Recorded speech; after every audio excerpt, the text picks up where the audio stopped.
Hi everyone, my name is Phelan and I was a participant for Ireland in the International Economics Olympiad in 2020 and 2021, and now I'm on the exam committee for the Economics Olympiad of Ireland. Today I would like to share some tips with you guys about the financial literacy game, which will be round 2 of the Irish Olympiad. So in the game, you simulate 30 years in the life of a character, making decisions about how to spend, save and invest your money. It's important to note that the character you choose at the beginning of the game won't have any impact on the actual outcome of the game, and that the only difference between the characters is in the different goals or dreams that they want to achieve in their lives.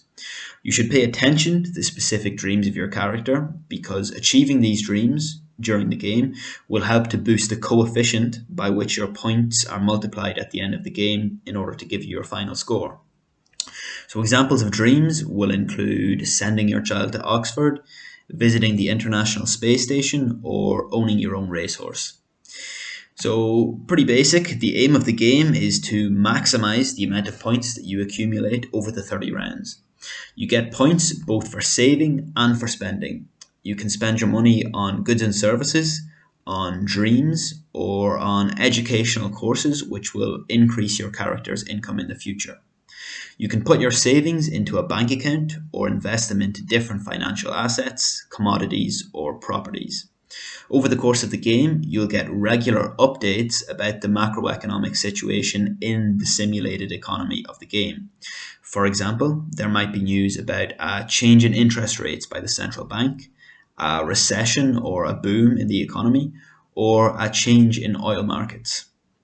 I would recommend doing some research just to get a basic understanding of different asset classes such as bonds, stocks, ETFs, index funds, cryptocurrencies, and commodities like gold and silver.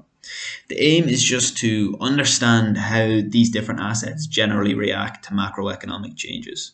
For example, you should know that stocks will generally rise as interest rates fall, and that gold is likely to be popular whenever inflation is high. You should note that the game will give you recommendations on how much of your savings you should allocate to different types of assets based on how risky they are. So, for example, it might recommend 60% of your portfolio in low risk assets, 20% in medium risk, and 10% in high risk. Each asset in the game is labeled based on its risk category, so you won't need to know which assets are riskier than others in advance. You should try to base your portfolio allocation on these recommendations because you'll get extra points for doing so. Also, you'll have a recommended financial cushion, which means spare cash you should have on hand at the end of each turn. I would recommend that you spend or invest all your money on each turn and keep just enough to satisfy this financial cushion.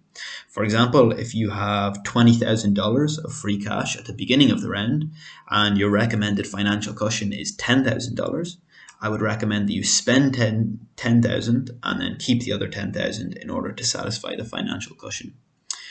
Finally, I would recommend you to check out the link on our website for a detailed description of the game if you would like more information. So thanks everyone for watching and best of luck.